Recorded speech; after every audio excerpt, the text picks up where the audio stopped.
All right, Christina Ariel here. I'm going to talk to y'all about when I was younger.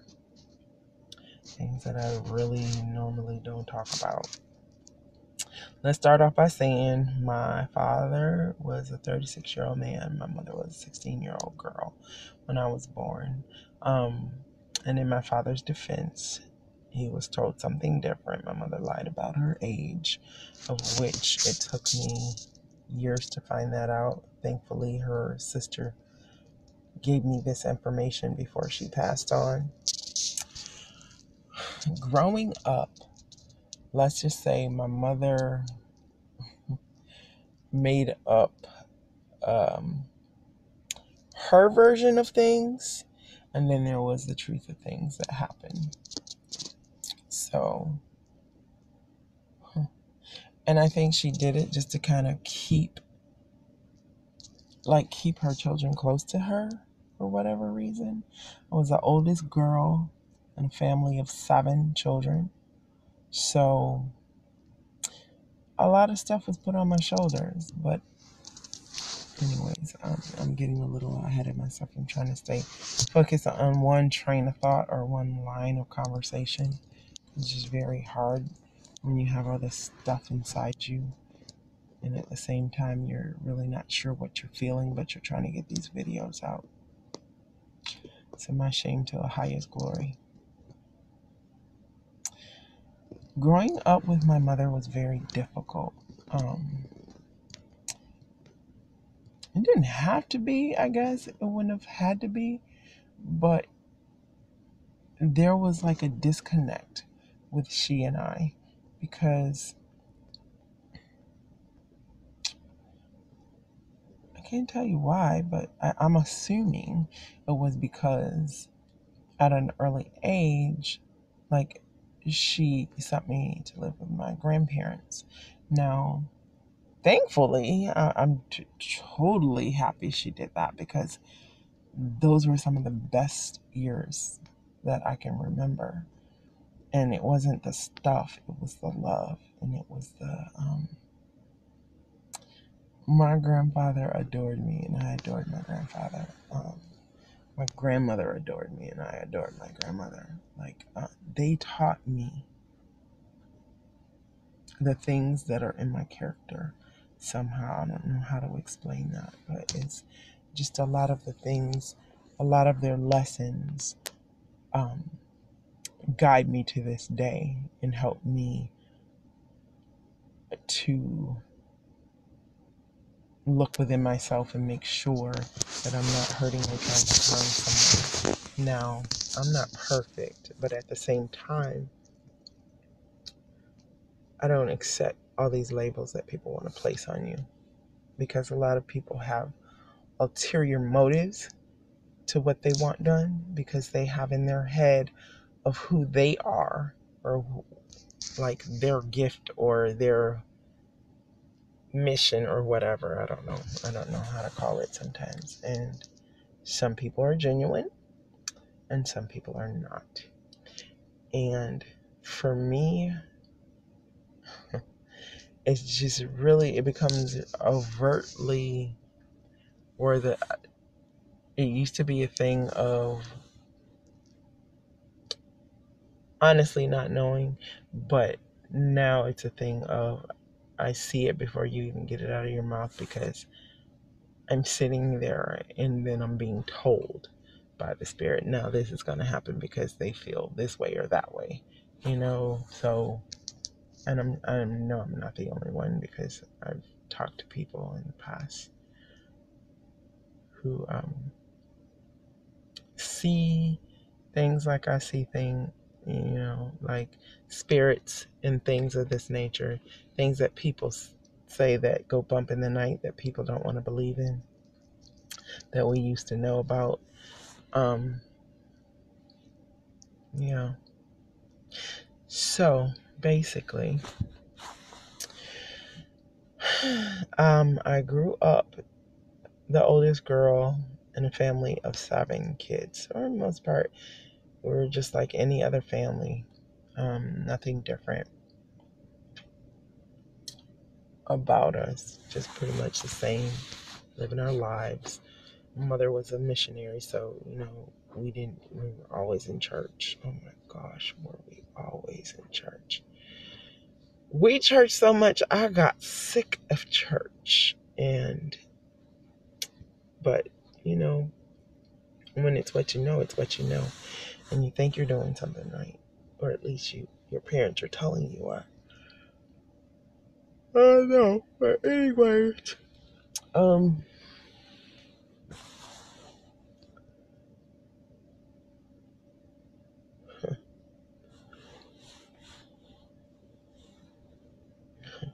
Father's wanted me to share some information with you. Okay.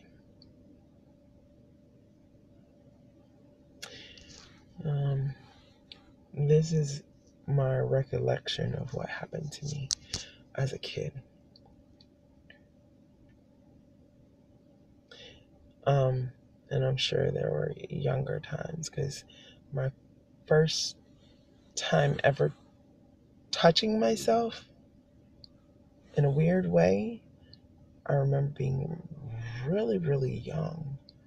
I don't think I was even talking yet, but I just remember always, and I would always be like, owie, owie, owie. And I can't even tell you, I don't know if it was a family friend or a cousin, because that's how far back it was. And I just remember as a little kid just having, and excuse me for being so very graphic, but my vagina hurt all the time, and I didn't understand why it would be hurting all the time in my little child's mind. But I would just be like, I just wanted to stop. So I don't know. And I don't know why I just had that thought. I do know I've suppressed a lot of things for a very long time, because that's what I did to cope. I was a stuffer. So I stuffed my feelings into a box that I wouldn't open. And I got really good at it. I got really, really good at stuffing my emotions in boxes, or stuffing my feelings, my true feelings about things.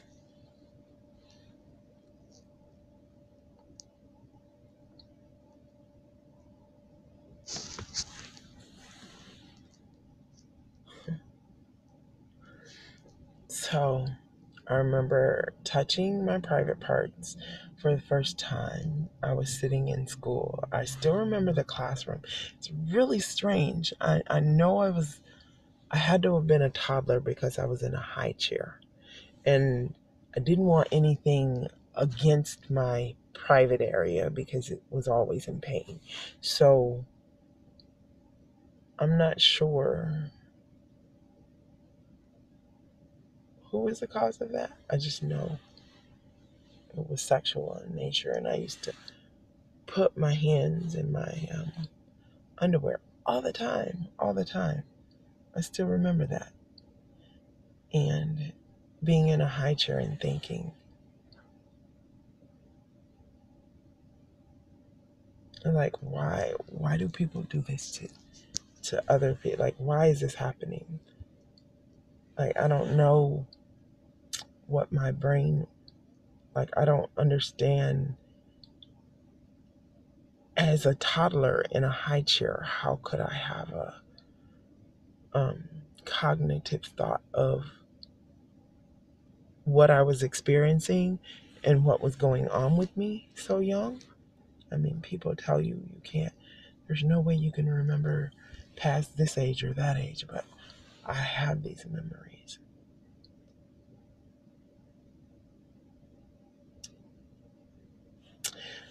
And so, So you can imagine, I was it kind of screwed up my thought process to sex or to man-woman relationships. So, yeah. Yeah, it kind of screwed it up a lot because I don't know. Because there was so much pain in my life at such an early age, and I was forever around abusive relationships. My mother was in a physically abusive relationship for the longest time that we all had to witness and that we all saw. I'm not trying. Excuse me, I'm sorry. It's late. It's like 4:30 something in the morning in the AM. I'm not trying to put my mother out there, but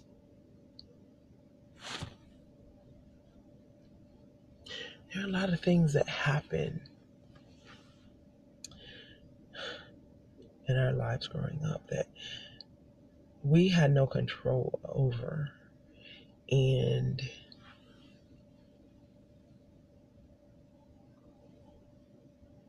it would have been nice to have an adult say, I'm going to stand in the gap and not let this happen.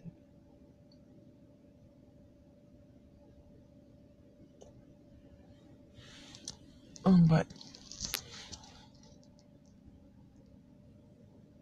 I don't know. I mean, the baby thing, maybe it wasn't her fault. Maybe it's just something that happened. I don't even know. I can't even remember a face from that time. I just remember always, my private parts always hurting, or felt like they were on fire.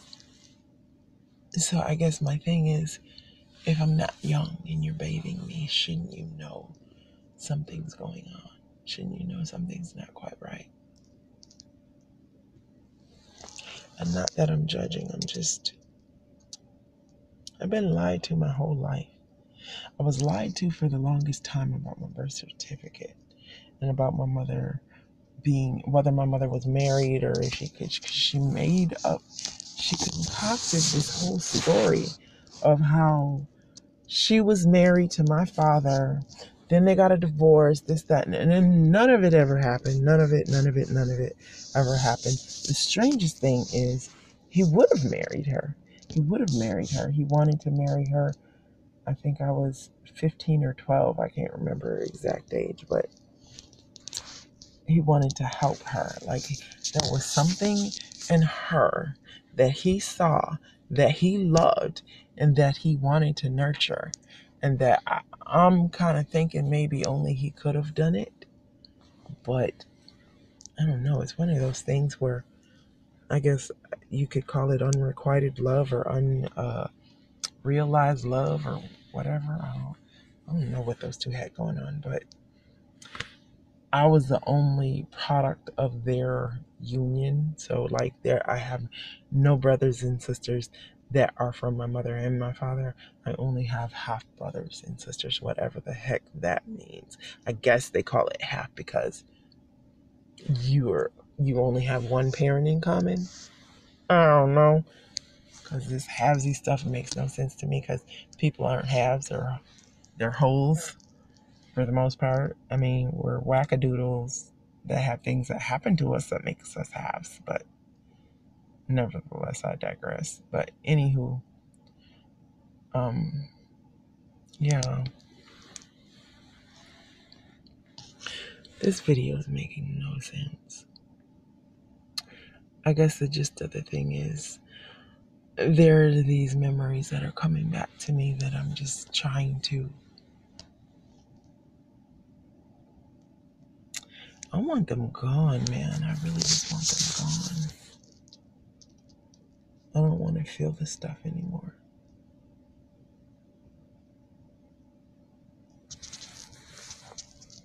I don't know.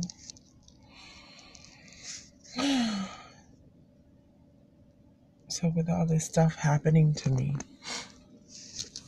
it's like for the longest time, for many, many years, I'll just tell you the truth. I was a masturbator. That's the only way I could have an orgasm for many, many years. And I didn't know, like, where does this deep seated, disgusting habit come from? Like, where does this thing come from? It's gross. You do it in private, so it's got to be wrong. I don't know.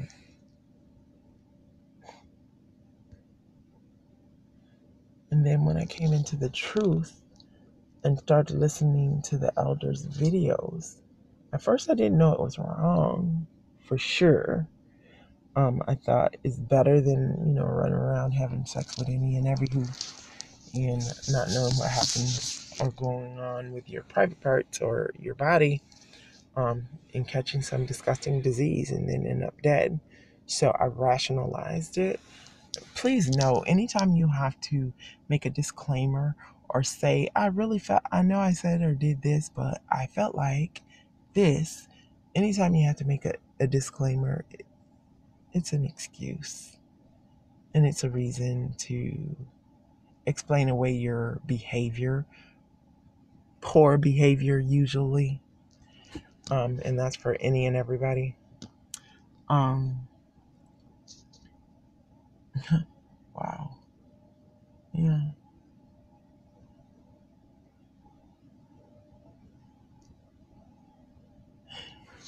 And then there's the time that sticks in my head most often is my stepfather. He knows who he was. And my mother knows who he was. And I remember him distinctly coming around the time I was 12. I think I was 12. I think it was from the time like 11, almost entering into 12, my 12th year. And I remember him coming to me and he had potato chips. No, I had a bag of barbecue potato chips. They used to be my favorite potato chips. And he was like, "Can I have some of your chips?"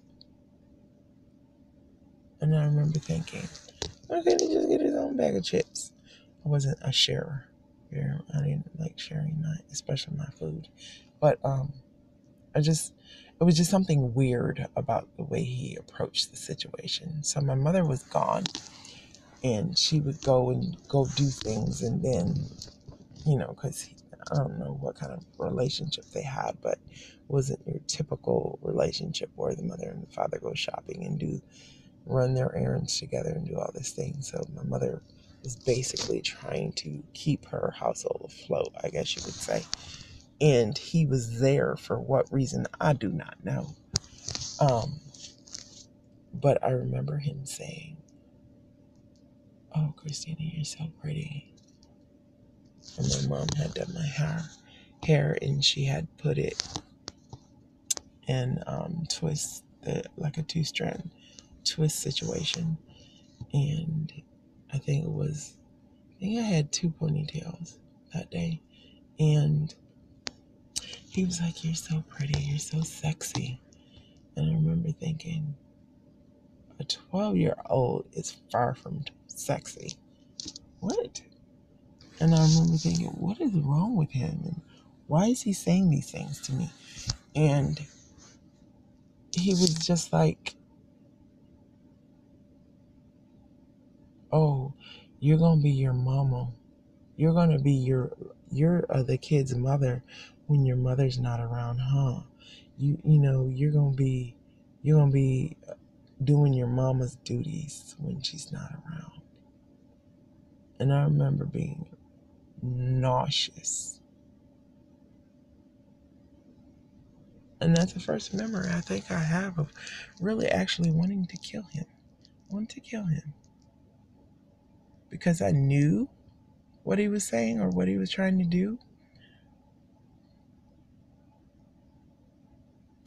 And The sick stuff that pisses me off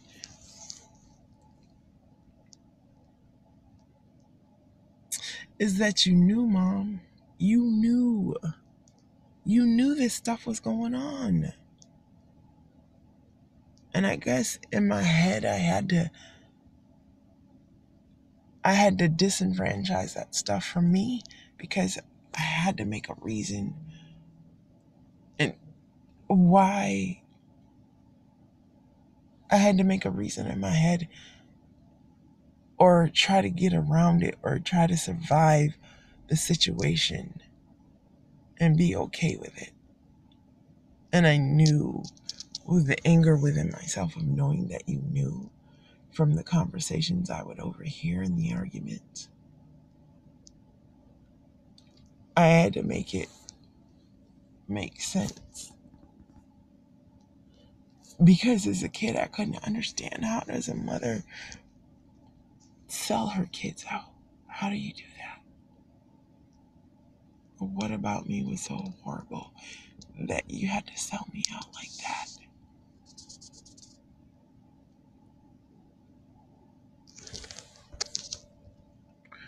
What did I do that was so bad? I really need to know.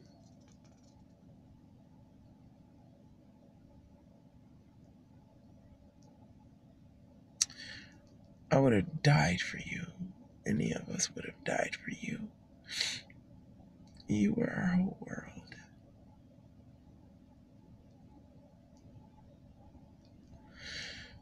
Oh, gosh. These are coming to terms with my old demons, like. And I had to forgive you because I had to do it to be sane. To be sane within myself.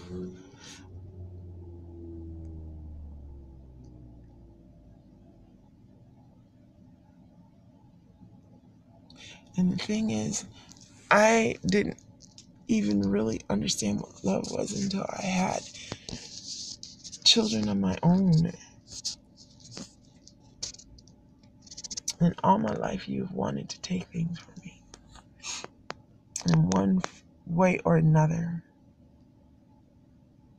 Even when my father wanted to spend time with me because he wanted to understand what had really truly happened to me.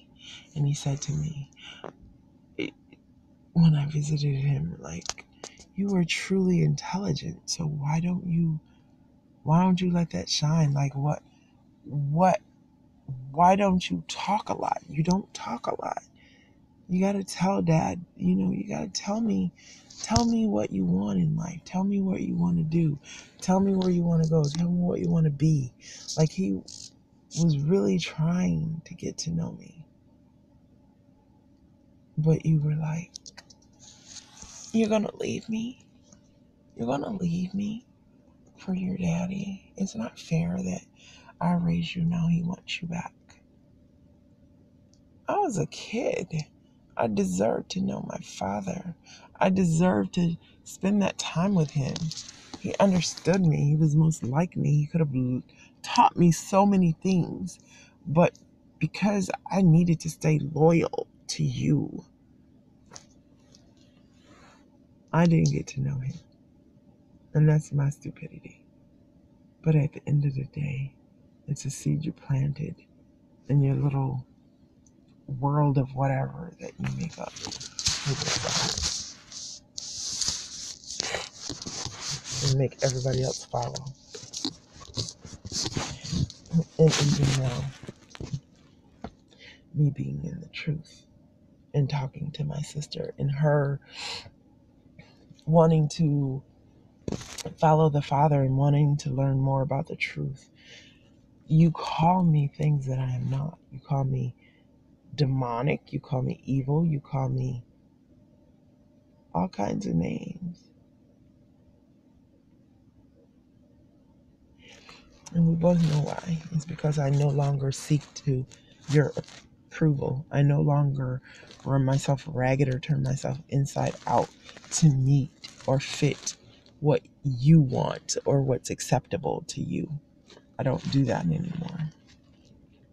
I stopped that many, many years ago. I think we both know why. You started stripping me of things before I was old enough to understand what you were doing. Every person that ever said a kind word, every childhood friend, I was to be the cleaner of your house, the babysitter of your children, the cook, the cleaner, the whatever you so deem that I should do. But I did it. I did it with a smile because one day my mama's going to see how much I love her and I'm going to be a helper and I'm going to help my mom.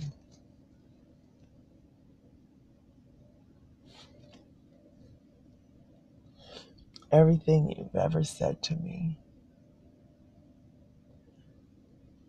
was a dig at me. And even with us kids, like you hated seeing two of us close or have a conversation or love on each other to get to know each other or to be support for each other. You hated it. I'm not sure why you hated it. You would think most moms would love that and embrace it, not you. And you're like, why are you being close to her? Well, she did XYZ before this, that, and the third, or when you weren't around, she said this or did that. You stirred up trouble between siblings on purpose. And the only explanation I can come up with is that I don't know. I don't know what that explanation would be.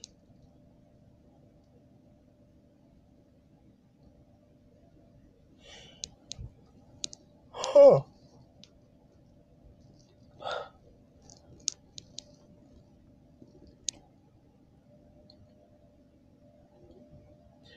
I couldn't go to school because you wouldn't sign the papers.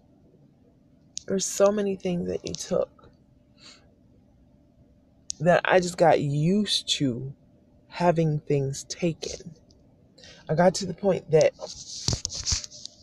that was normal, which is how getting to the conversation of me meeting my husband or ex-husband. He's just like you. He did the same thing. He did the same things.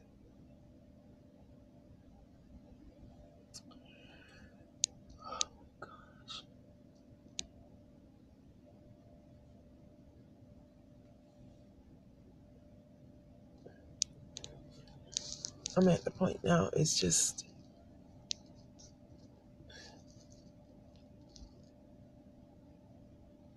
when I think about this, you took my father and you took me and you hid me.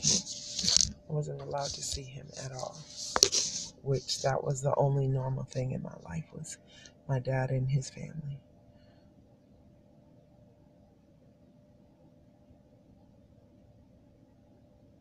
And you took me not because, oh, I love and I missed her, not the stories you tell me, because you forget I was in the room and I overheard conversations.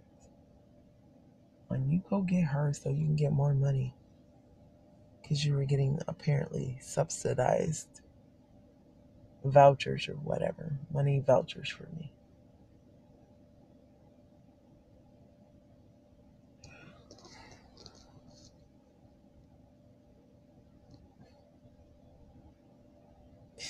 And not only did you get those money vouchers, but you made my life hell on purpose. Because, oh, in her grandparents' house, she has a beautiful white room, perfect white furniture, and all these toys. She had, oh, your favorite train. She took that train, and I don't, for the life of me, know who bought me that train, but she took that train, and in my face, she gave it to someone, I can't even remember who.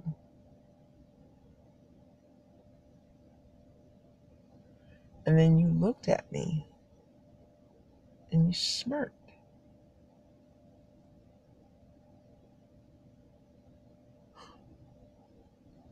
You smirked at me.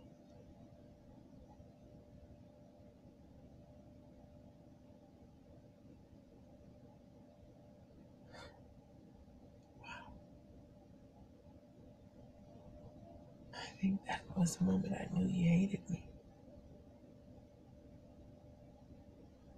And it wasn't just that, it was a lifetime of stuff.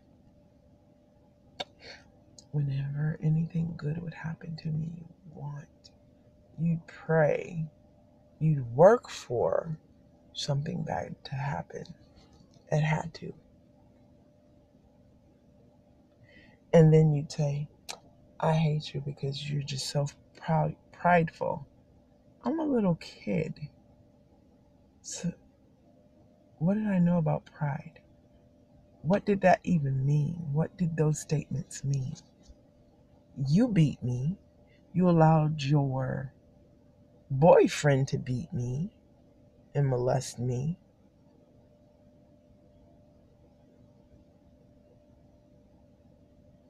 When I didn't eat food that I didn't like, that you knew I didn't like, I got a beating.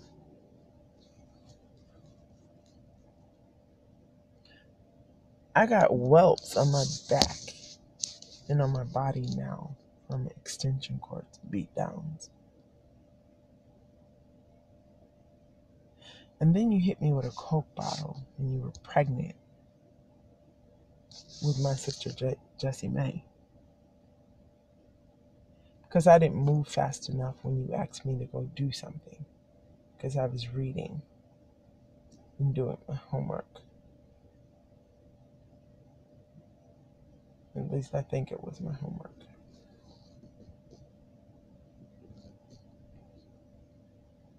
These things are coming back to me. There was so much debauchery and foolishness going on in that house, even though you were supposedly a missionary, that it would make a prostitute blush.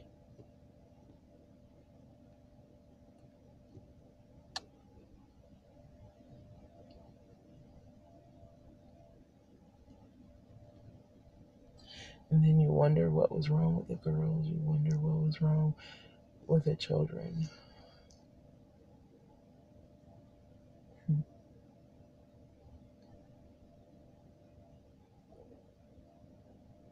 You told me I was always messing up your life. And I was always blocking your blessings. What did that mean?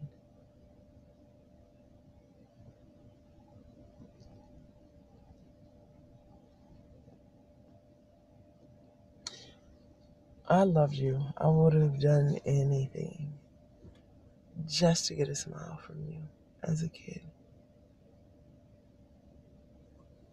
And then when I got older, I'd work and I'd work. I was a single mom. And you took advantage.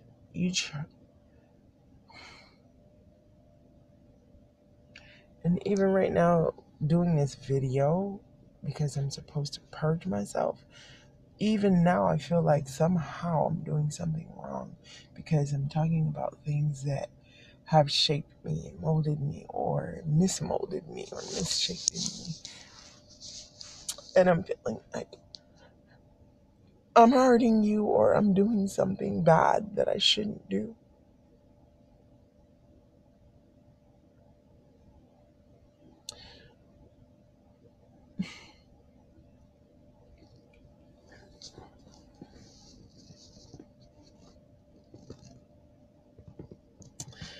When I was little and I used to talk to God and you used to tell me, don't do that.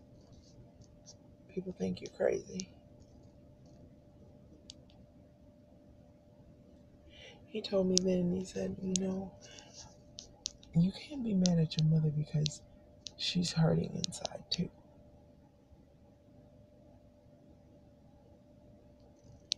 And I'd be like, I don't want to be here.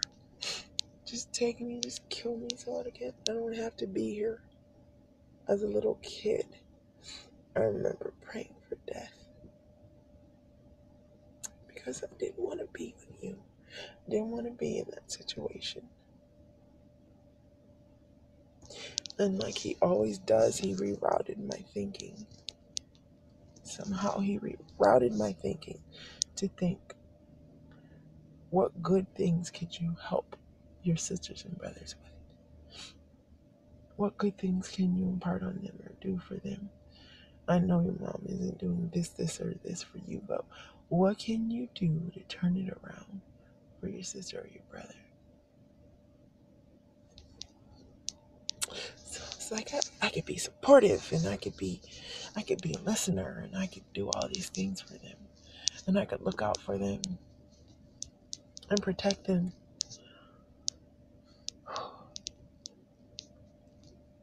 I was a latchkey kid at 8 years, flipping years old.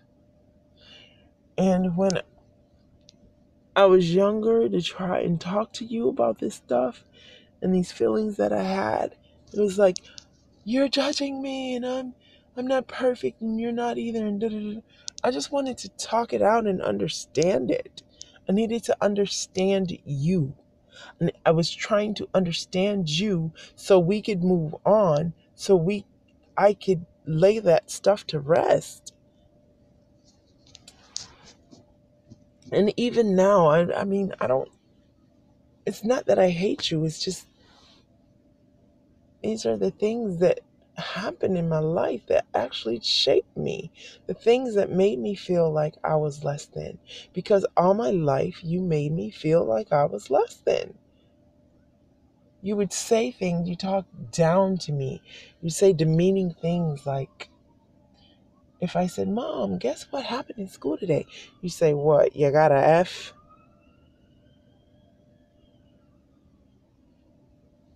You did your best to break me, and I don't know why or what I did. I'm just asking what I did. What did I do to you as a child to make you that way? Tell me. Be honest with me. It'd be refreshing to hear. And not only me, you turned around and you did it to all the girls.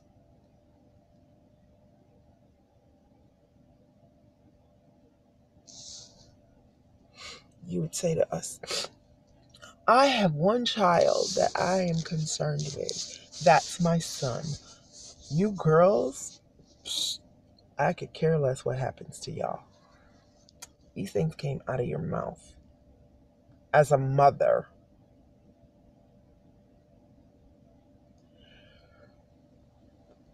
I didn't care.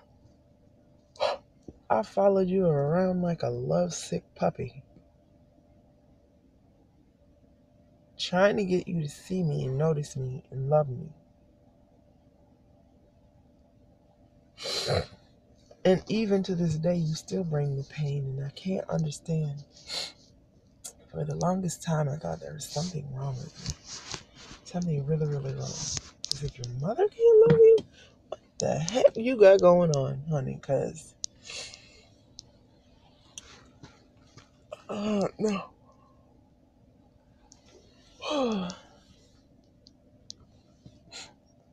And honestly speaking, I am a mom. There's nothing those kids can do to make me hate them. I love them. I want the best for them. I want to see them strive and make it. How can you as a mother not want your children to make it? That's crazy to be. Truly and utterly crazy.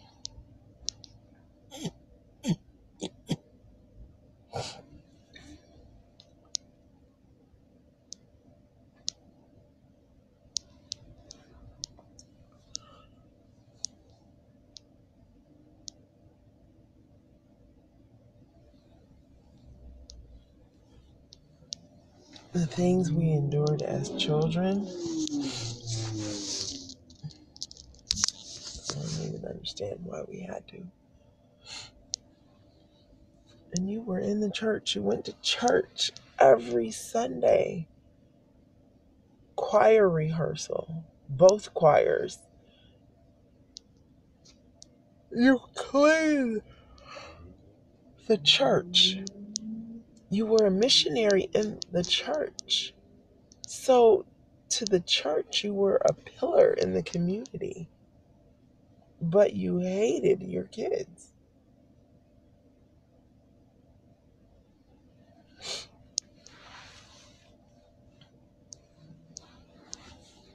I mean, I can understand maybe you were trapped or felt trapped. I don't know.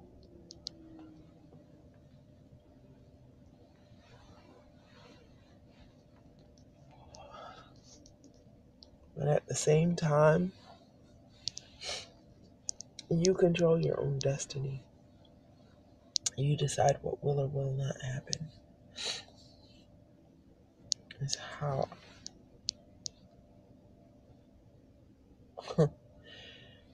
man, these were lessons I had to learn that the Father taught me.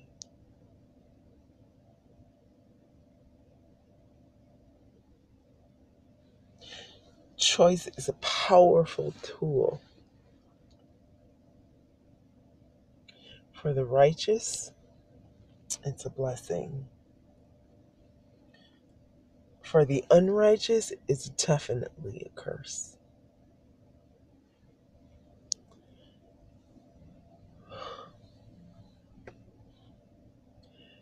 Those are just my thoughts. I'm not sure this video was productive.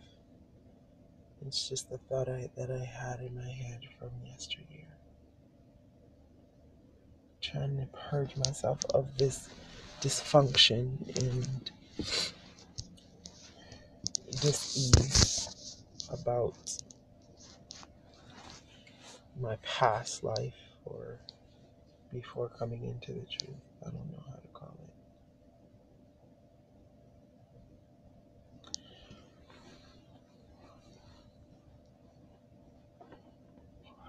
And Mom, please don't, if you see this, I'm not judging you. I'm just simply telling you that I remember what happened.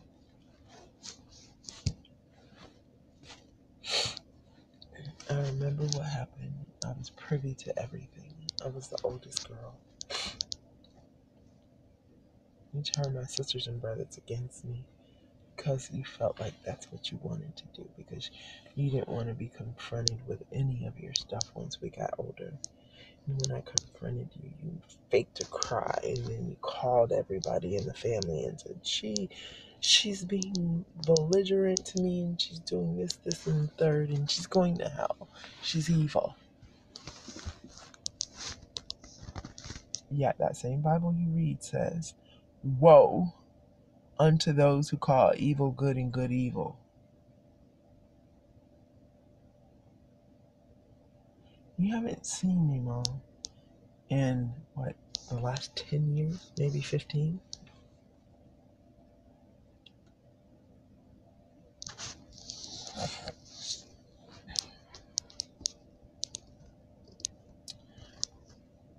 One factor is cash, I guess, for me not wanting to travel that way, but the other factor is just not wanting to deal with all the drama. Just not wanting to put myself in that headspace.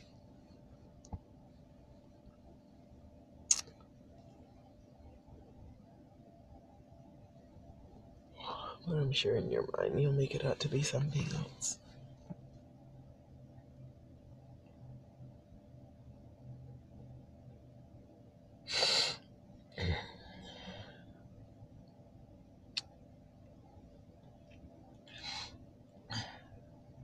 And I remember when the one true friend I had in church was Kim Hawkins, and her mom, Mrs. Hawkins, was awesome. She was an evangelist. and Kim. She wanted me to hang out with Kim one weekend, so we went to hang out.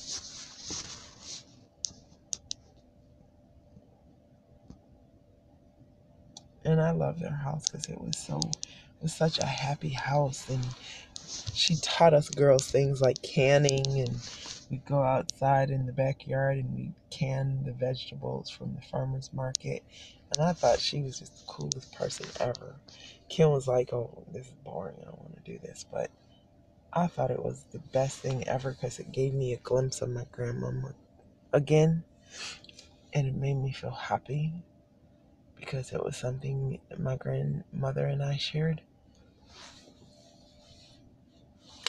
And Miss Hawkins said to me, what do you want to be when you grow up?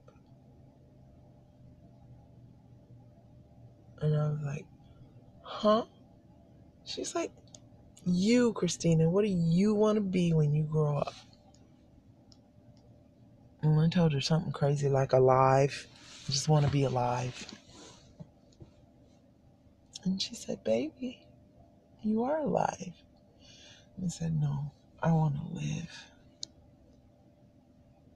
She was like, let me tell you, rest assured you will live. You're going to be somebody special when you grow up. I can see it. I don't know what you're going to do, but it's going to be special. And she planted that seed of hope in me. It was teeny tiny, but she planted it. It's been the one thing throughout the years that have kept me going. Like, have I reached my purpose yet? Have I done what it is the Most High has for me to do? Have I reached that point yet?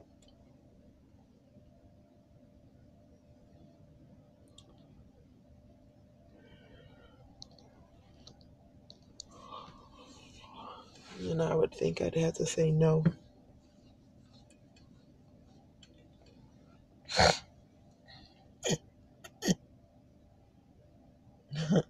Not until I can look. And check out these clouds. They're crazy stupid. I'm at Walmart parking lot. And this crowd's crazy stupid. They're crazy stupid, right? But anywho,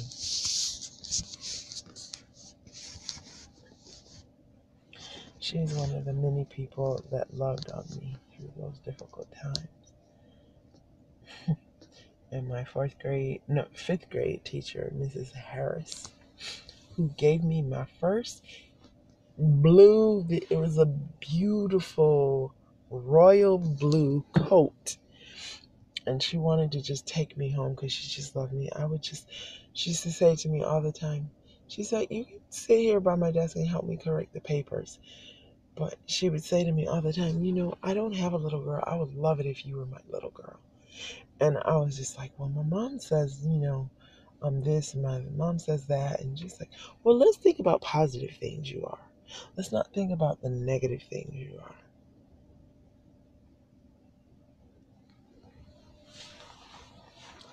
You gave me another morsel of hope.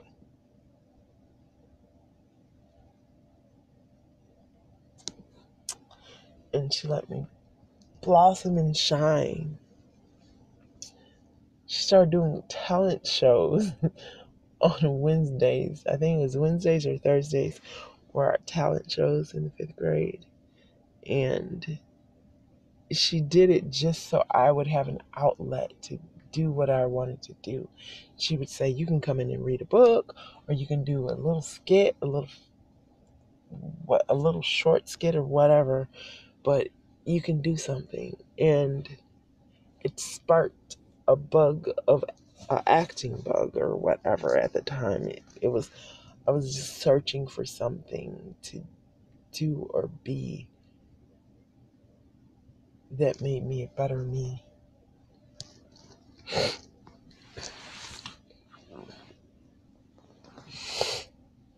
These people were awesome and kept me strong into such a time as this.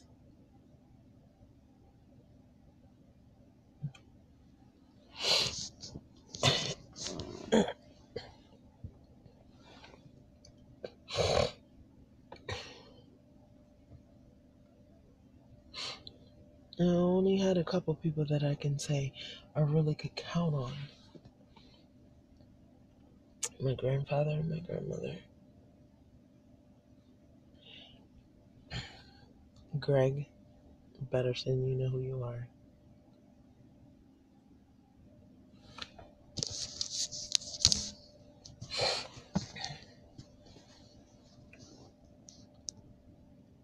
There's been a lot of people. And then when I look at my children, I'm just amazed at the Most High's gifts. You two are my gifts. You three were my gifts. All of you were my gifts. Because it forced me to look outside myself. It forced me to be better than what I got. And I feel like I didn't do the bestest job I could have done, because I could have done better, especially with you, BJ. I'm sorry. I was a broken person when you were born.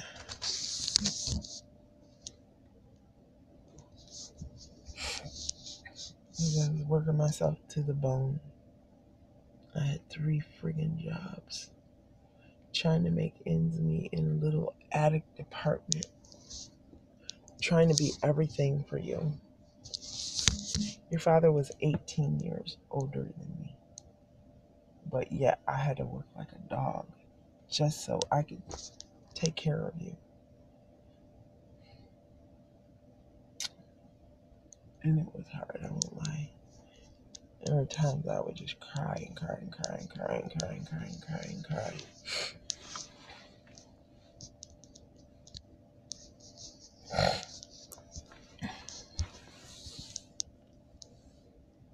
Just because I was tired, emotionally, physically. Every way a person could be tired, I was tired. I was tired of fighting a good fight by myself. I needed help. Bad. And I couldn't get it. Couldn't get it. All the people around me wanted to do is say, this is 151 things that was wrong with you. And I bought into it. I actually started believing it. And I gave up for a while. And BJ, I'm sorry. During that time, things just went bad. I brought a man into our lives that didn't have the best of intentions for you or me. That beat you.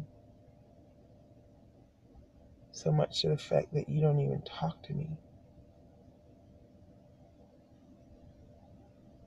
You saved my life. You being born saved my life. And I'd have to say that the Most High gave you to me as a gift to wake me up. He was trying to get me to see that things were going to be okay. Sometimes I think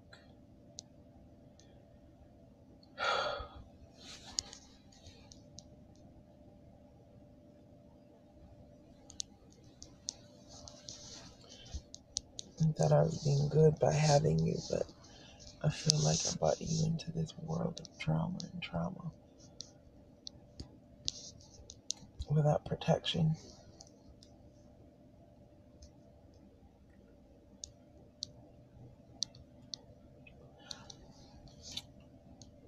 Because up until that point, I lived an illusion of a normal life.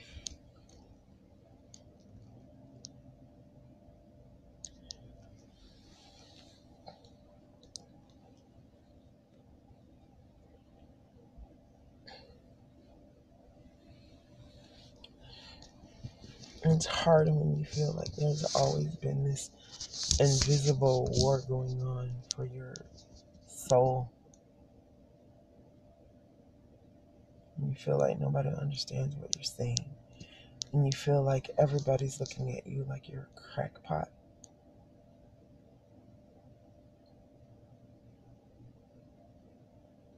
Because in this day and time, you can't tell people that you see spirits. You can't tell people that you believe in the Most High. You can't tell people that there's a calling on your life, their life, or anybody's life, because nobody wants to believe anymore secretly. None of you want to believe. And even sometimes I think, what is wrong with you, girl? Get it together. It is not this serious. It shouldn't be this serious.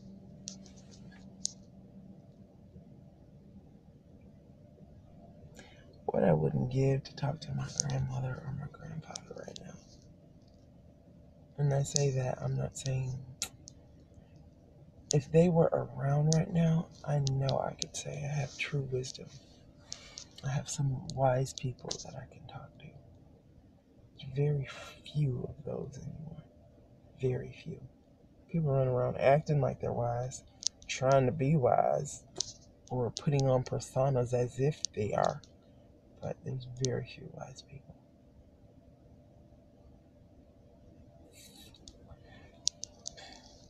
And you can tell them because they don't always have something to say.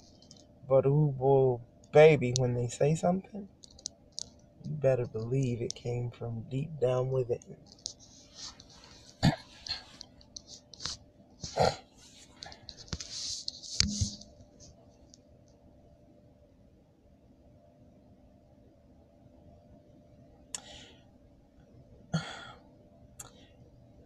And I'll tell you what makes me happy nowadays. Being around people where you can feel the spirit exude out of them. And you know, because it makes you just feel happy. Like you just want to stay around that aura of presence because it exudes godliness, or you can just feel the Father on the energy in the room, or wherever you are, you can just feel Him.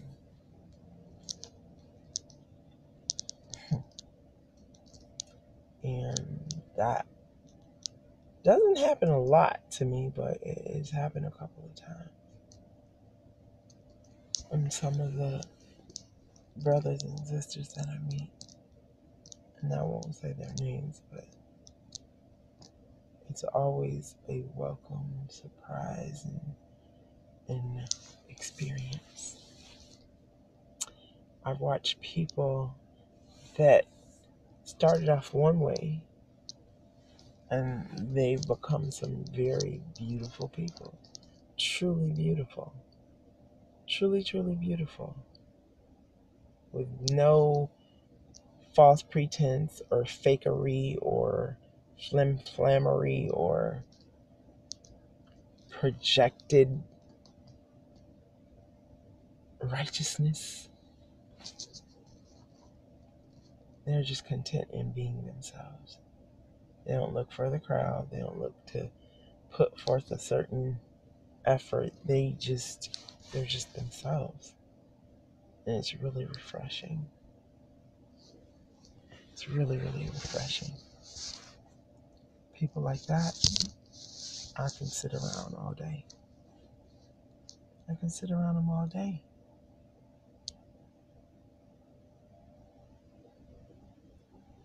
It's a beautiful thing.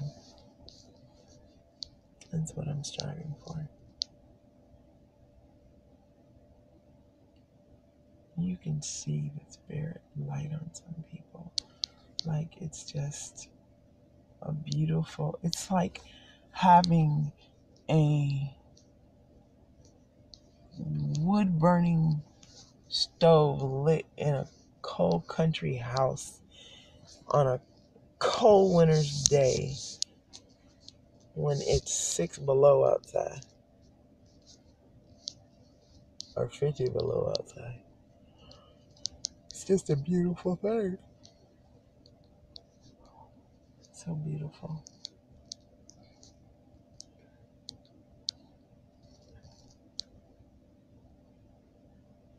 But some people just shine so beautifully. They don't even try. They just do. Just their mere presence can make you feel good.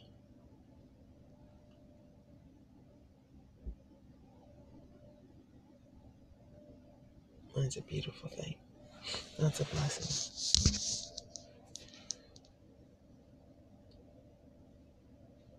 Thank you, Father, for all your gifts. I'm truly grateful.